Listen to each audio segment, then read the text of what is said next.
Welcome to Stalker 2, an open-world survival FPS set in the sinister environment of the post-apocalyptic exclusion zone of Chernobyl, hence the name of the game, Heart of Chernobyl. My name, for those who are discovering this video for the very first time and who are longtime fans of the Stalker series, is Penal Pineapple, and I mainly cover the likes of Fallout and its multiple titles here on the channel.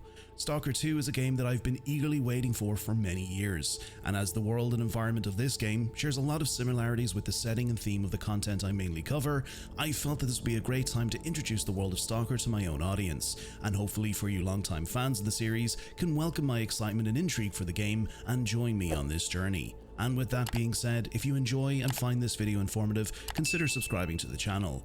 But for you regulars, and in the words of John Cleese, and now for something completely different.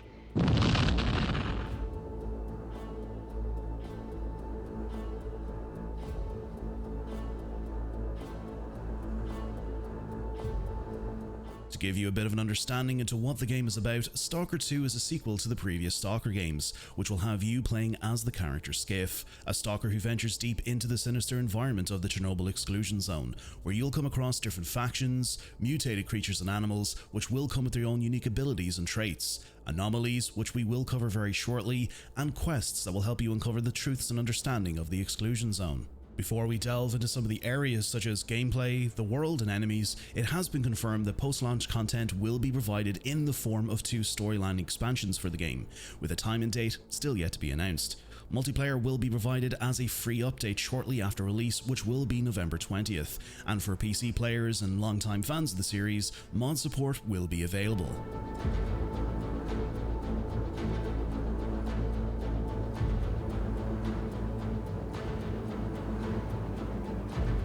The world of Stalker 2 will have you venturing and exploring 20 different regions across the map. The developers have stated that each of these regions and areas could be their own full-sized game, so that kind of illustrates the scale and size of the world. However, each of these regions will come with their own unique residents and factions, environments, architecture, and as I previously mentioned, anomalies. Anomalies will mainly be hazardous, but in some encounters they can provide players with benefits such as being able to land an anomaly and prevent the likes of fall damage and injury. Seen in the developer deep dive, you'll need to throw bolts to detect them, and in some situations use bolts to help carve a path around them. The areas you explore in and around the exclusion zone can for the most part feel vast and empty. However, the developers have intended to make you feel this way as they want to encourage the feeling of being alone and forging your own path. As you explore, you'll find that a lot of the architecture and regions you come across have been built as close as possible to their real-world counterparts. However, some areas have been tweaked to be adapted to the storyline and world of Stalker 2.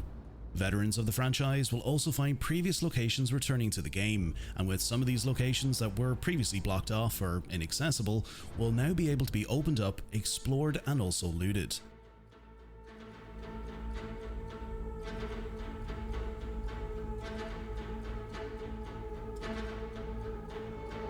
As previously mentioned, the game will provide 20 different regions for you to explore, and with some of these regions and areas feeling vast and empty, the developers have mentioned the players will have the freedom and flexibility to go almost anywhere they want to in the world, providing you with the open world post-apocalyptic environment that you've been looking for. With this level of freedom comes different possibilities and opportunities for the player. Depending on what characters you meet along your journey, and considering the choices that you make, the game will react to your actions and your decisions, which will result in different endings and outcomes for the game, providing players with a different storyline each time that they play. So it's important to note that no one playthrough will be the exact same.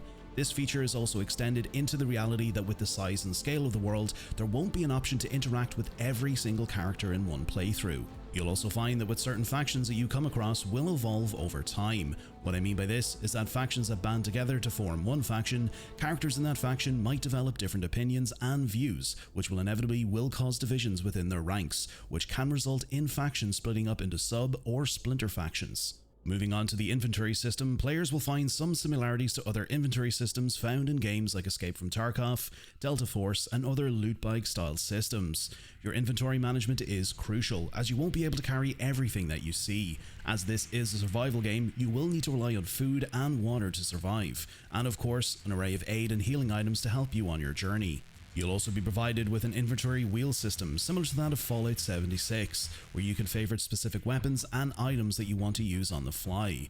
It's been stated that there won't be any leveling rank system, as the developers have stated that the more that you learn the game and the areas that you explore, this provides the player with the insight and understanding on what to do and where to explore, providing a healthy balance between challenging encounters and exploration. In order to technically progress and level up your weapons, you'll need to explore areas not associated with the story in order to enhance and upgrade your equipment, which gives you a bigger incentive to explore areas in and around the Exclusion Zone.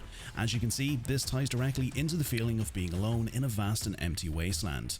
As we've mentioned, you will need weapons to forge your path through the Exclusion Zone, and at launch there will be a total of 35 weapons which can be upgraded with attachments and modifications that you find on your travels. Seen in the deep dive footage, we can already see that there will be an array of assault rifles, shotguns, pistols, and much more that you can use.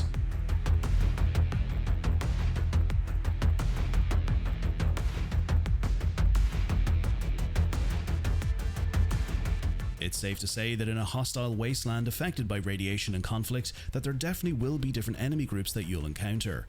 As we've already discussed, there'll be different factions that you come across which will help evolve the story of Stalker 2, but on the other side of that, there'll be several mutated creatures and animals that you'll encounter. Seen in the deep dive footage, players will encounter animals such as pseudo-dogs, mutated wolf or dog-like creatures, which are usually accompanied by phantom dogs. The unique trait of this creature is that you'll need to find and kill the actual dog to get rid of the phantoms. Not terrifying at all. You'll also encounter Biome the cat, which comes with the ability to imitate stalkers' cries for help in order to lure players in and kill them. The interesting thing to note here is that the game won't provide the enemy AI with hints to where you are, if you manage to sneak away or jump into cover.